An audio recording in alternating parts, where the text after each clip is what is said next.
మనందరం chat GPT వాడుతాం కానీ అది ఎలా వర్క్ అవుతుందని ఎవరికైనా తెలుసా? సో మనం ఈరోజు అది ఎలా వర్క్ అవుతుందో చూద్దాం.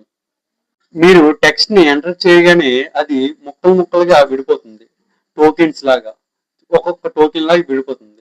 ఆ తర్వాత ఆ టోకెన్స్ అనేవి ఎంబెడ్డింగ్ ప్రాసెస్ లోకి వెళ్ళి ఆ టోకెన్స్ పదాలు అనేవి నెంబర్స్ గా మారుతాయి. ఎందుకంటే కంప్యూటర్ కి మన లాంగ్వేజ్ అర్థం కాదు కాబట్టి నెంబర్స్ రూపంలో మార్చుకుంటది. ఆ నెంబర్స్ తర్వాత ట్రాన్స్ఫార్మర్స్ లేయర్ లోకి వెళ్తుంది, న్యూరల్ నెట్వర్క్ ట్రాన్స్ఫార్మర్ లోకి. అక్కడే అటెన్షన్ మెకానిజం అంటే అర్థం చేసుకుంటది నువ్వు ఏటి అడిగావని.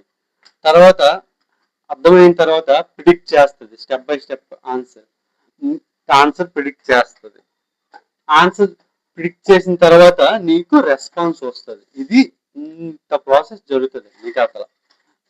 అదంతా మొత్తం ఒక మిల్లీ సెకండ్స్ గ్యాప్ లో అది క్యాలిక్యులేట్ చేస్తుంది. సో ఇలాగా చాట్ జీపీటీ వర్క్ అవుతుంది.